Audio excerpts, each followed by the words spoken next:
Committee will come to order. Senator Mikulski, our chair person, is running a little late.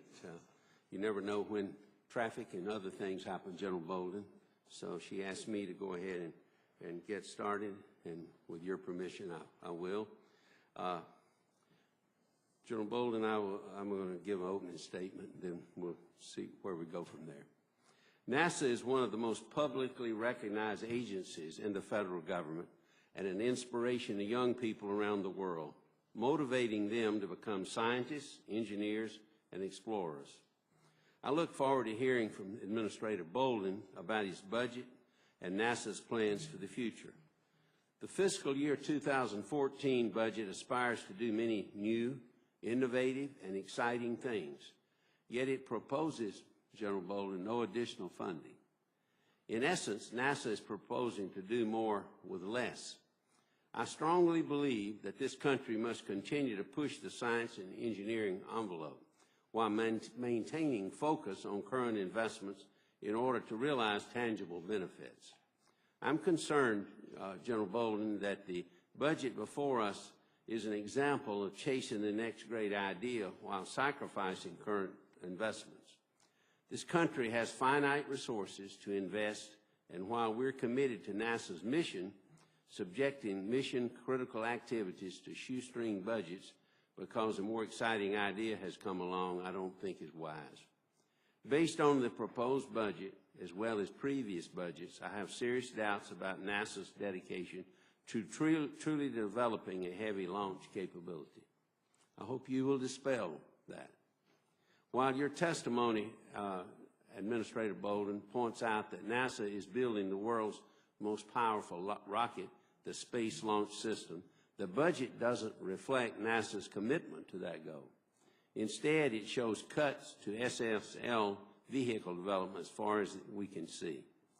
This budget focuses, I believe, too heavily on maintaining the fiction of privately funded commercial launch vehicles, which diverts, I think, critical resources from NASA's goal of developing human spaceflight capabilities with the SLS.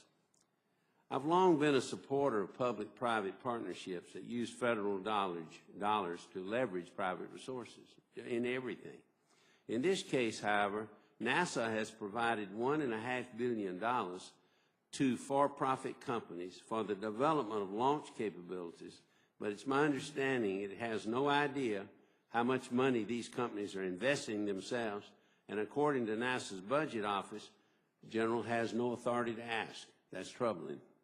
In addition, NASA has no ability to keep the projects on budget or on schedule because of the nature of the contract that was executed. It's also troubling that NASA paid these companies in spite of delayed milestones, shifting completion dates, and an altered final delivery schedule, and then had to provide additional payments in excess of $200 million so these projects could be successful. This sounds like a great arrangement for the companies, but I don't believe it's a great arrangement for the taxpayer. There are many unanswered questions about NASA's vision for the future and how it plans to achieve that vision. With this budget proposal, we have a significant challenge ahead of us, but I believe that with some direction and some accountability, NASA's endeavors can be successful and inspire future generations.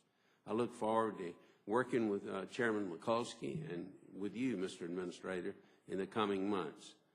And I ask that my full statement be made part of the record. And I need to mention that the committee has taken Inspector General Paul Martin's testimony for the record, already for what it's worth. Senator Cochran, you have an opening statement? Excuse me. Mr. Chairman, I'm pleased to join you in welcoming our distinguished witness to the committee today to review the budget requests for NASA for fiscal year 2014. I ask unanimous consent that my full statement be printed in the record. Without objection, it's ordered. General Bolden, I talked with you a few minutes ago, but we officially welcome you to the committee. Look forward to your testimony and a question and answer period. And I'm sure the chairwoman will join us soon. Sure. Thank you very much. Proceed as you wish. Thank you, sir. Mr. Chairman and members of the committee, first of all, let me, I know Chairwoman Mikulski is not here yet, but I've congratulated both of you in private on your ascension to the chairmanship and ranking membership of the full committee, and I want to congratulate you again and tell you how much I look forward to working with you in all aspects. I want to thank this committee for the opportunity to be here today to discuss NASA's 2014 budget request. Let me start again by thanking this committee for its continued bipartisan support of NASA and the world's second-to-none civil space program. That support is also reflected among the American people and in the White House, as evidenced by the President's $17.7 billion funding request for NASA. The budget reflects today's fiscal realities and aligns NASA's full spectrum of activities to meet the President's challenge to send humans to an asteroid in 2025 and to Mars in the 2030s. As part of the agency's overall asteroid strategy, NASA is planning a first-ever mission to identify, capture, and redirect an asteroid into orbit around the Moon. This mission represents an unprecedented technological challenge, raising the bar for human exploration and discovery while helping protect our home planet and bringing us closer to a human mission to Mars in the 2030s. This budget also supports NASA's partnerships with American industry partners who are developing new ways to reach space. These partnerships are creating jobs and enabling NASA to focus on new technologies that benefit all of our missions. An industry partner, SpaceX, has begun resupplying the International Space Station with cargo launched from the U.S., and this past Sunday's successful test launch by Orbital Science of its Antares launch vehicle marks another significant milestone in NASA's plan to rely on American companies to launch supplies and astronauts to the International Space Station. Orbital is now poised for its first demonstration launch and mission to the International Space Station later this year. The administration is committed to launching American astronauts from U.S. soil within the next 4 years, and this budget provides the necessary resources to achieve this goal. This budget fully funds the International Space Station that remains the springboard to our next great leap in exploration. It also continues investments that are developing the SLS rocket and Orion crew vehicle that will take astronauts to deep space, and it supports driving the development of space technologies such as solar electric propulsion that will power tomorrow's missions and help improve life on Earth. This budget continues to build on our nation's record of breathtaking scientific discoveries and achievements in space, with science missions that will reach farther into our solar system and provide critical knowledge about our home planet. Among other science goals, the budget will sustain NASA's vital role in helping us understand Earth's systems and climate and the dynamics between our planet and our sun. These efforts will provide critical knowledge about our home planet and potential threats.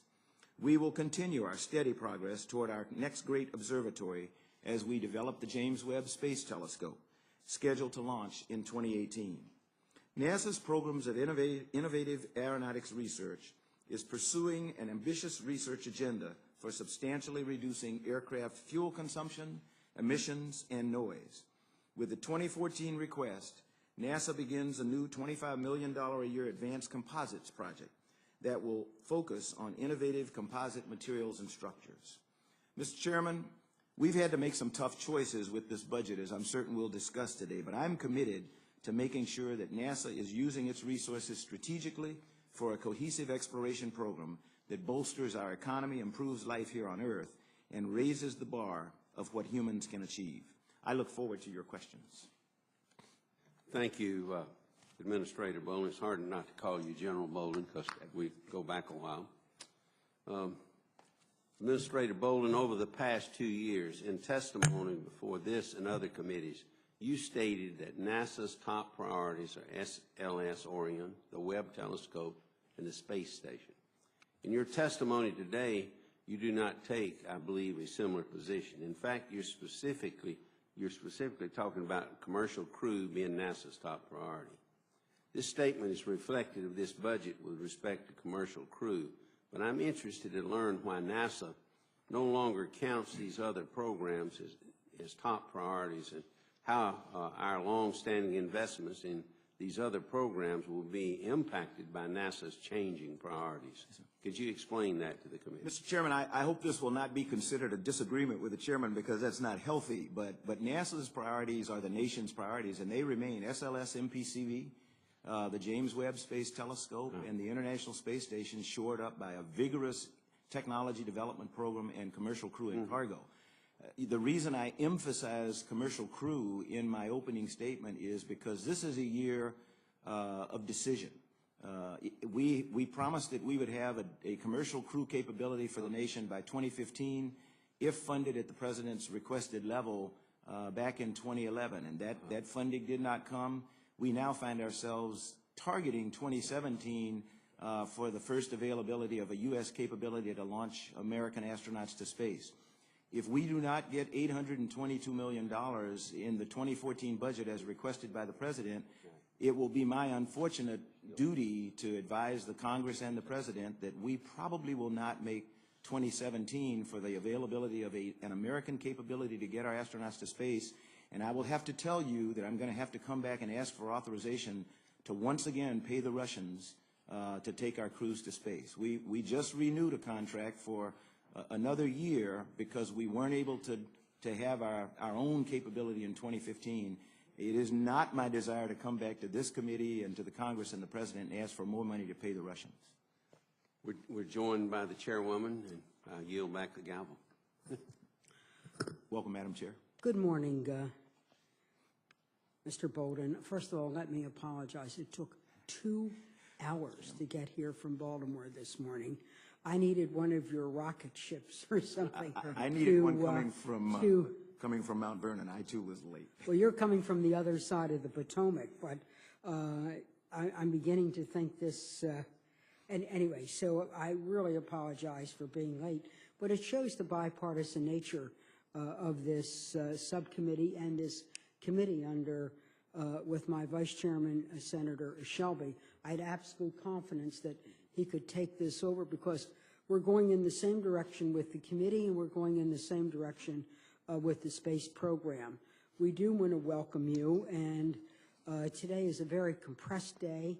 The hearing must end no later than 10:30. Just know that, first of all, as we review the President's budget and the facts that we're facing sequester, and then the usual challenges of NASA, where we ask you to do more than less, there are many things that we would like to discuss with you.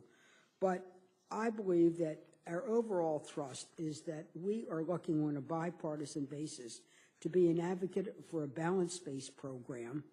And a balanced space program to us means continued, all of the groundwork for continued human space exploration, reliable space transportation mechanisms, both to carry our astronauts and then also to be able to service the International Space Station, to continue America's exceptionalism in space science, and to continue our work in aeronautics.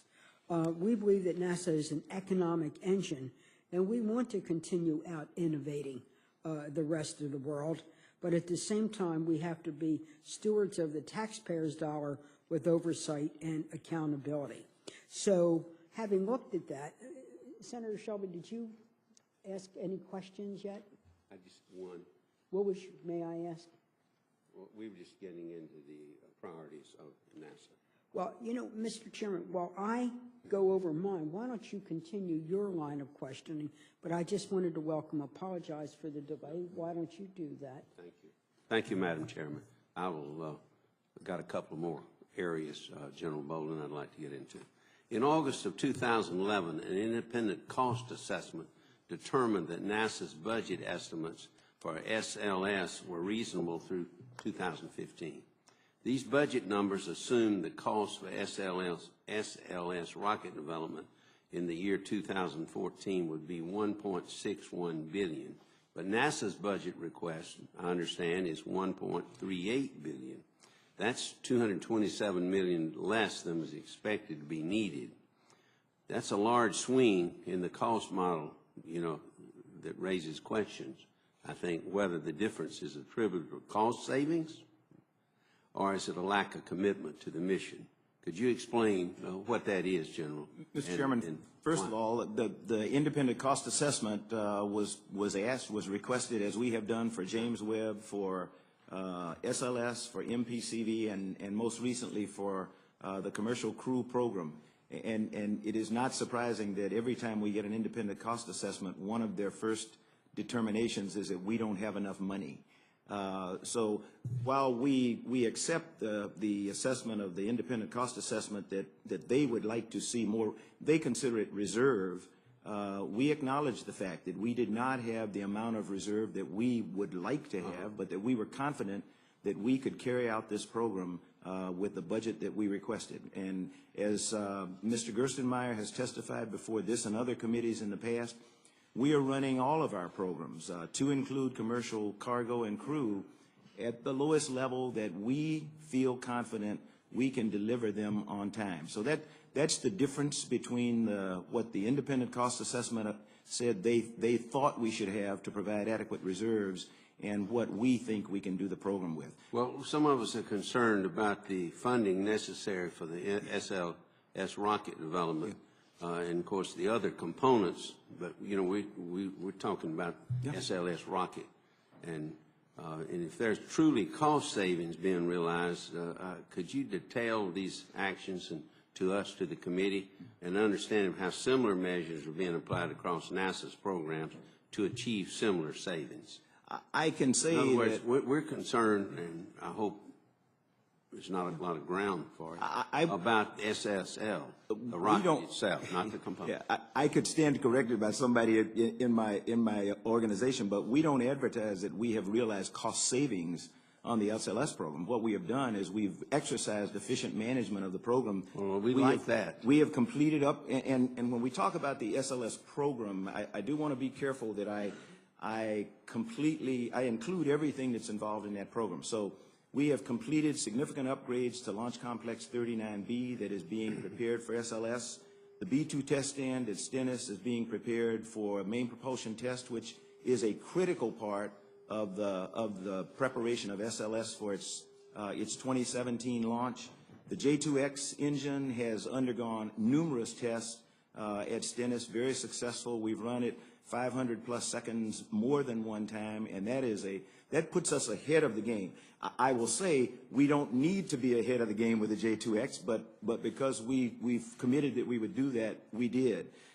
We recently completed the very first test of a major engine component at Marshall in firing the gas generator for a rebuilt F1 engine, with Dynetics, and those are all examples of the progress that we continue to make with the SLS program. But General, my emphasis is on the rocket itself, specifically, not all the, ancillary things and the components. Yes. Because you got to have that. Yes. Ms. Beck, I had a conversation with J.R. Thompson that I know you know very well, and he cautioned me this Sunday or last week when we were waiting for orbital to launch, for me not to become overly aggressive with the rocket and forget that the rocket is built to support an entire program, and I could very easily find myself just like we were with Constellation. We need a 70 metric ton vehicle, and we are on schedule, on target, on cost to provide that 70 metric ton vehicle. I will need a 130 metric ton vehicle probably in 2023. I think we're on target, on cost, on schedule in the development of that. It's an evolving system, and we'll get there. But you agree that you got to have the engine, that's the rocket, to move and go anywhere. And just like you got to have an engine in a car, you can have the finest components in the world and a beautiful seat and a good radio and good tires.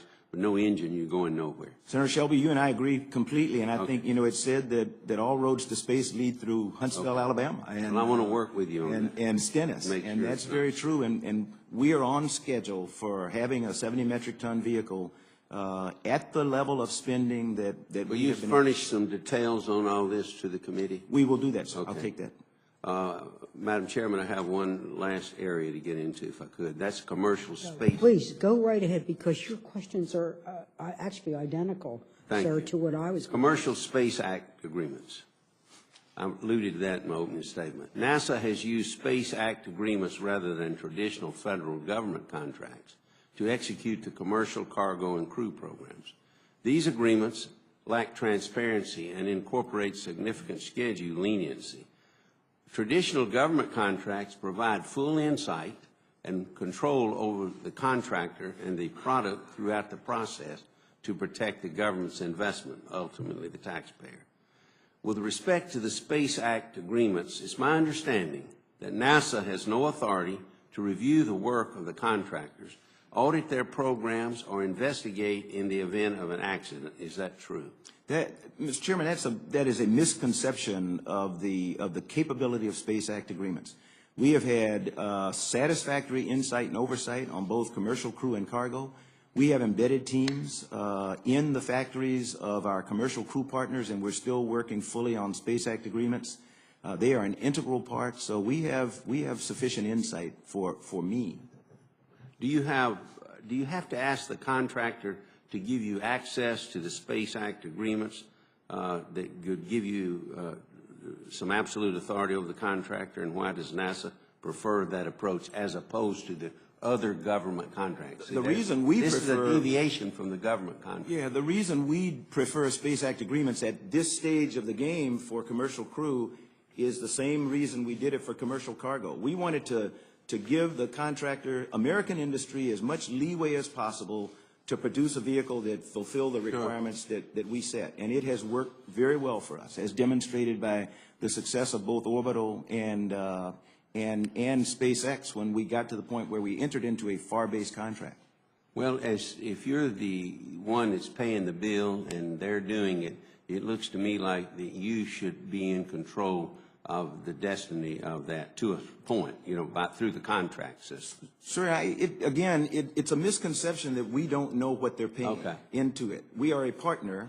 When we did the independent cost assessment, then Booz Allen was able to go into the company, and it is, granted, it's proprietary information, but without revealing what they had put into it, because that's competitive sensitive for them.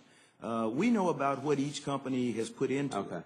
We don't want you to be in the dark anywhere because the taxpayers. We're not in. I don't feel that we're in the dark with any of the contractors, either in commercial crew or cargo. We feel very confident that we know about what level they're paying, and we don't know the precise amount because we don't get fiscal accounting the way that would be required if we were working under a FAR-based contract. But they are now working under FAR-based contracts in the CCI cap program, which is going, not the CCI cap, but the requirements definition program. That's a FAR-based contract. We have total insight into everything that they're doing. So when we get ready to roll out the request for proposals here this summer, we'll be confident that we know what they're doing. We just know that this is a deviation from the regular government contracts. Most agencies don't have that NASA spends our money wisely. That's all. Yes, sir. And NASA uses Space Act agreements judiciously, but we use them widely because it enables us to do much more than any other agency in the government can do for the budget that we have. We use it as a budget tool. Thank you. Thank you, Madam Chair. I really, truly appreciate Senator Shelby's line of questioning because this goes to the balanced space program, and actually his questions were very much along the line that I was going to ask. I was troubled by the fact that there were decreases in the SNL rocket and Orion capsule program by $184 million. But let me get to where I am as the chair of the committee working with Senator Shelby. I'm worried. So let me tell you what I'm worried about. Sure. I believe that NASA has been constrained over several years now with staying roughly in the $17 to $18 billion range. We asked you to make estimates, and there's been a pattern not only in NASA but across all agencies to lowball estimates. Then those lowballing of estimates tend to be inaccurate. And then along comes something like sequester, which has a tremendous impact on employees, both our civilian federal employees, our contractors, because NASA is truly a work with contractor agency and has a fairly good track record on that. And then we're going to get to the end of the day with a fiscal quagmire, unresolved. The space agency and other agencies, DOD is the same way, and others, underestimating what it's going to take, and then we end up with programs that falter or sputter. And in NASA's mission, faltering or sputtering really can blow the whole program. Yes. So you see where I am. Yes, ma'am. One set of dynamics, our fiscal quagmire, was shut down, slammed down politics that are not characteristic of this committee, in fact, just the opposite, that we have to resolve.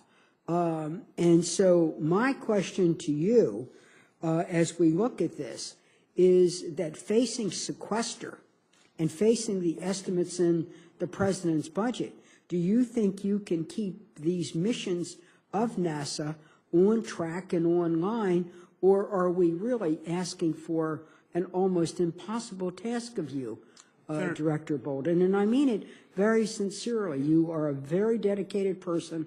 You were heading in a whole different life before President Obama asked you to take this job. Yes, I know you were going to start a foundation oriented to sickle cell anemia. I mean, you were going to devote your life to inspirational motivation of young people and cracking a biomedical problem facing Americans. Now you're staying on for yet another tour of duty. So please, let's get realistic estimates so we know what we're really facing and what we should really be doing to maintain a balanced space program. Madam Chairman, I agree with you, and let me say, my assumption in recommending this budget to the President and the President's assumption in sending it to the Congress was that between him and all of you, the 100 senators and 400 plus members of Congress, we are going to solve the sequester problem in this budget coming out. If that is not done, then I will tell you right now, what I'm telling you about today, I can't do. And so you're going to see us come in and tell you that it will impact the priorities that NASA and the Congress agreed to. It will potentially impact JWST. It will definitely impact SLS MPCV. It will devastate commercial crew and cargo. We have contracts now for commercial cargo. I'll have to renegotiate those contracts. We won't fly the number of missions that we have. You know, right now we're flying 20 commercial cargo missions to the International Space Station over the next 5 years for $3-some-odd billion, an incredible value to the nation. I can't carry that out under sequester. I will probably have, in all probability, have to furlough civil servants, and we have avoided that. So sequester is not good, and I'm not telling anybody I can work a miracle. If we cannot get out from under sequester, all bets are off, and you are absolutely right. I'm going to come to you and tell you things that we're dropping off the plate. But this is the time to tell us. In other words, this is not in the future.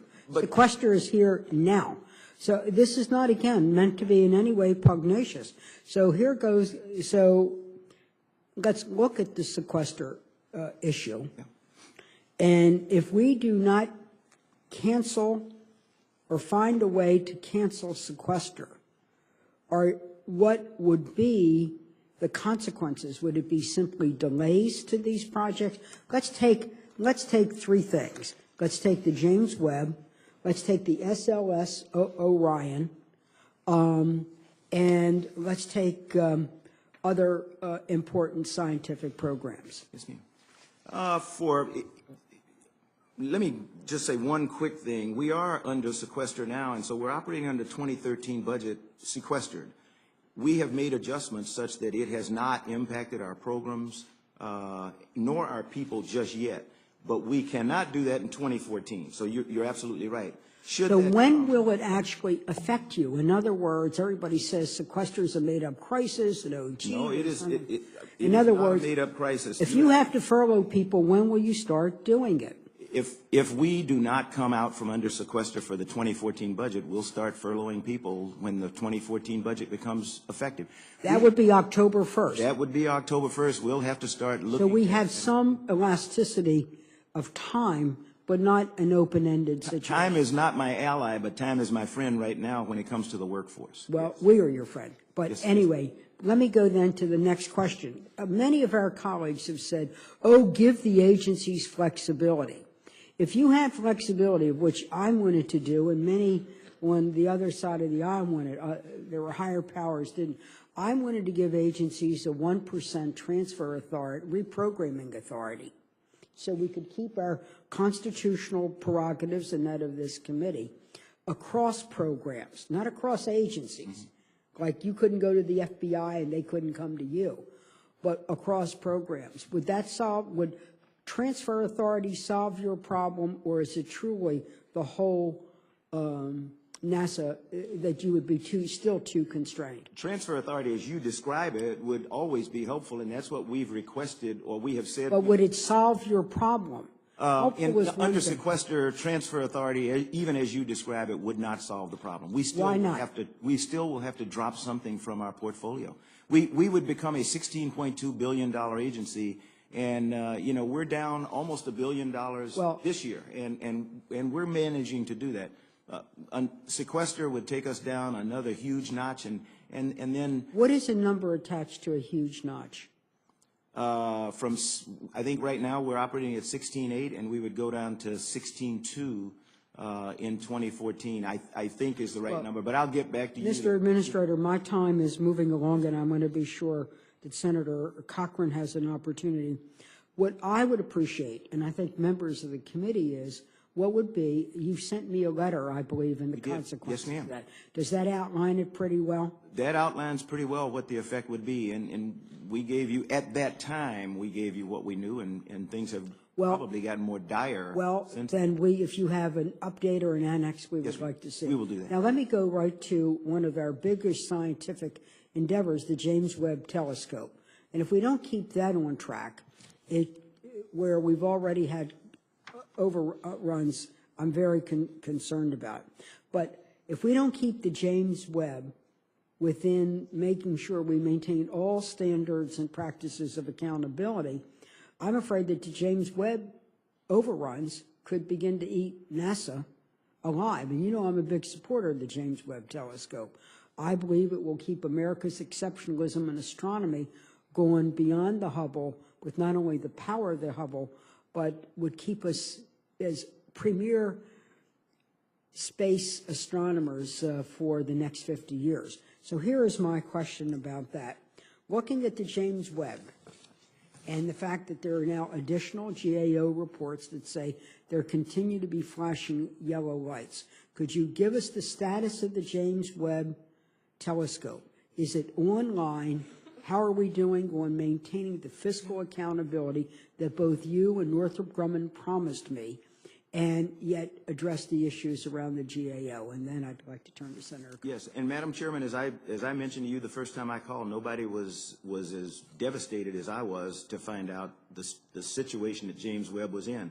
But as I promised you, when we restructured the program, we changed the management both in Northrop Grumman and NASA. We developed a new cost and schedule timeline. We are on schedule for a launch in 2018. We have a 14-month pad in the critical path for the telescope. The reference that you make to the GAO report refers to two instruments, near spec and near cam, that we saw the vendors were not going to be able to deliver on time, so we modified the schedule such that they could fit in, because it's critical that they be integrated into the telescope by the time it goes into the large test cell at the Johnson Space Center in the next few months. And they are now on schedule to be delivered and will be there. So we're on budget, we are on schedule, and I look at James Webb post your conversation with me as I do MAVEN and LDCM and some other missions, that by doing things differently than we always did them, we now are bringing in missions on cost, on schedule, and we have done that for most of the missions that we have launched in the last couple of years, and I'm very proud of that. we have a tremendous team that's really focused on the things that you asked us to focus on. Well, thank you very much. Senator Cochran? Madam Thank Chair, you for your patience, sir. thank you for allowing me to join your subcommittee for this hearing. It's a pleasure to serve as a member of the committee with such distinguished senators as you and Senator Shelby. Mr. Administrator, one of the facilities that NASA administers is the Senate Space Center down on the Mississippi Gulf Coast, as you well know. Funding is needed from time to time to maintain its capabilities, and I'm here to see if the funding levels that are in the budget are sufficient to maintain the integrity of the test stand where you will test the engines before you actually commit them to a launch. And if there are deficiencies, I hope you will advise us what they are and your suggestions for dealing with them. Your hospitality when I come to Mississippi. Well, thank you very much. Well, you know, the President proposes and the Congress disposes. Yes, sir. And that's something that reflects the responsibilities of our body in participating in the decisions regarding funding and the expenditure of taxpayer dollars on federal programs. So your advice and your observations about the needs for funding are considered very important because we know that you're familiar with the test stand and how it is producing some funding, some additional resources for NASA, and we want to be sure that we do our part here to maintain the integrity of that facility. Yes, sir. Thank you. Mr. Administrator, there are many questions we'd like to continue to pursue, but there's been a special briefing called for senators on both North Korea and Syria, and as the Vice Chairman of the Defense Committee and we who are the appropriators, we need to attend that briefing. We want to thank you for your ongoing service, sir, and it is really noted and appreciated. You have a big job. We have a big job. And Senator Shelby and I were just talking about the fact that we want to return to a regular order of this committee where we would take bills one at a time. But in order to do that, we have to meet our I have to give allocations on between May 15th and May 20th. There's a discrepancy. The Taxpayers Relief Act tells us to mark up our bills at 302A at $1,005,000,000. Mr. Ryan has passed a budget at 9666 and taken all of the cuts out of discretionary spending. So we've got that fiscal quagmire that I've talked about. But we're going to work together on a bipartisan basis, and we hope that the President, through his outreach to others, and the House would cooperate, and Mr. Ryan would appoint conferees, that there could be a reconciliation.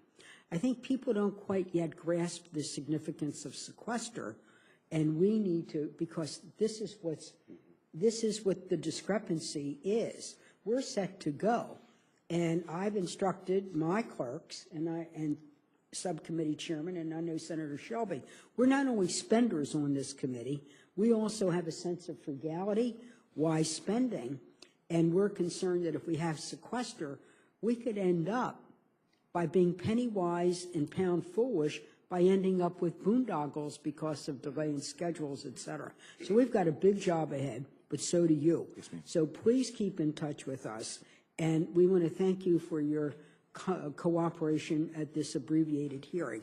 As we go forward with the markup on our bill, both Senator Shelby and I and other members, along with our key staff, will be in touch with you. Yes, ma'am. So for you, it's not keep the eye on the ball. Keep your eye on those rockets and telescopes, and let's keep America flying. Thank you very much, Madam Chair. If there are no further questions this morning, senators may submit official questions for the subcommittee's hearing record.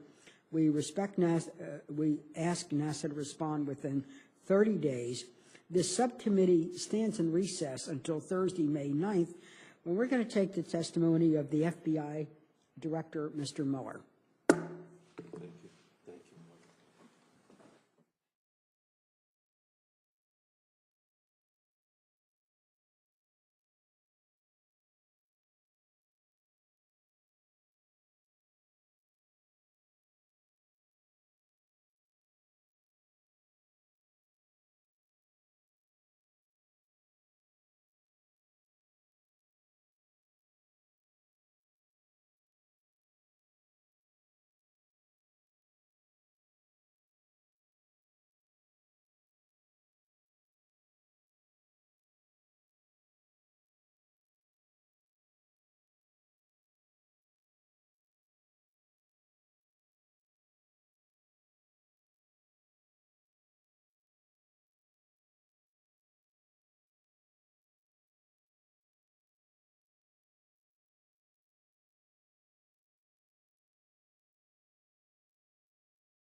General Bolden, that the budget before us is an example of chasing the next great idea while sacrificing current investments. This country has finite resources to invest, and while we're committed to NASA's mission, subjecting mission-critical activities to shoestring budgets because a more exciting idea has come along, I don't think is wise. Based on the proposed budget, as well as previous budgets, I have serious doubts about NASA's dedication to truly developing a heavy launch capability. I hope you will dispel that. While your testimony, Administrator Bolden, points out that NASA is building the world's most powerful rocket, the Space Launch System, the budget doesn't reflect NASA's commitment to that goal. Instead, it shows cuts to SSL vehicle development as far as we can see. This budget focuses, I believe, too heavily on maintaining the fiction of privately funded commercial launch vehicles, which diverts, I think, critical resources from NASA's goal of developing human spaceflight capabilities with the SLS. I've long been a supporter of public-private partnerships that use federal dollars to leverage private resources in everything. In this case, however, NASA has provided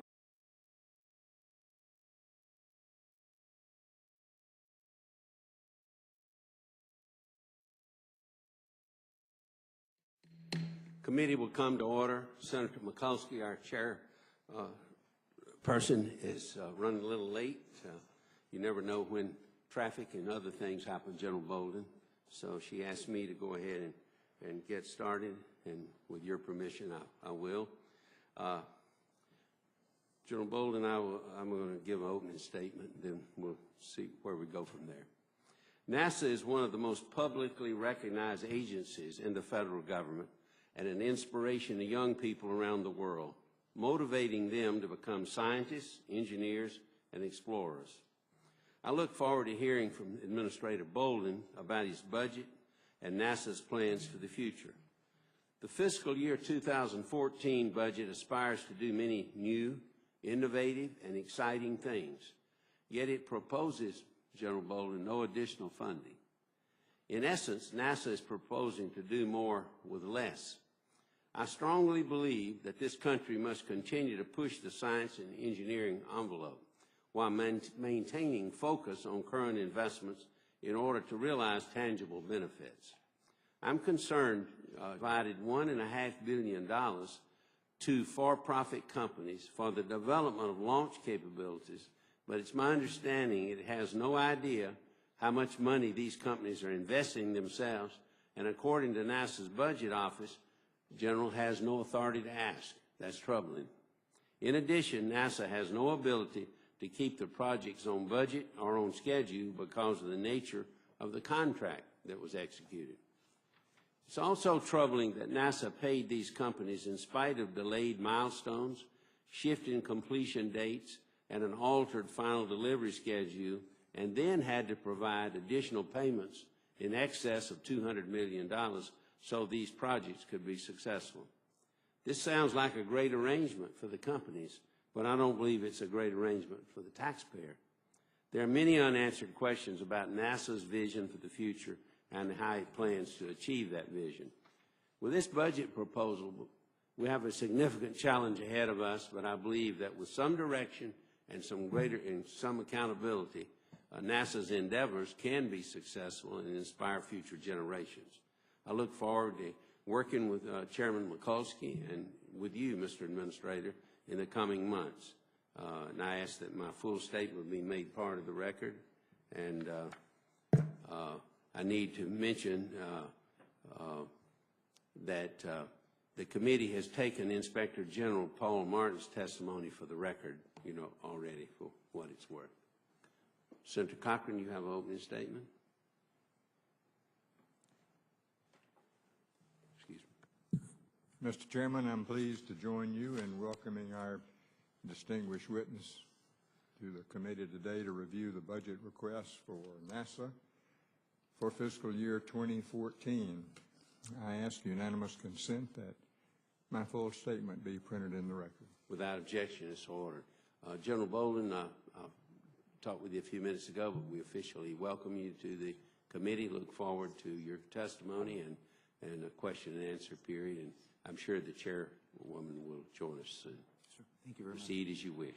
Thank you, sir. Mr. Chairman and members of the committee, first of all, let me, I know Chairwoman Mikulski is not here yet, but I've congratulated both of you in private on your ascension to the chairmanship and ranking membership of the full committee, and I want to congratulate you again and tell you how much I look forward to working with you in all aspects. I want to thank this committee for the opportunity to be here today to discuss NASA's 2014 budget request. Let me start again by thanking this committee for its continued bipartisan support of NASA and the world's second-to-none civil space program. That support is also reflected among the American people and in the White House, as evidenced by the President's $17.7 billion funding request for NASA. The budget reflects today's fiscal realities and aligns NASA's full spectrum of activities to meet the President's challenge to send humans to an asteroid in 2025 and to Mars in the 2030s. As part of the agency's overall asteroid strategy, NASA is planning a first-ever mission to identify, capture, and redirect an asteroid into orbit around the moon.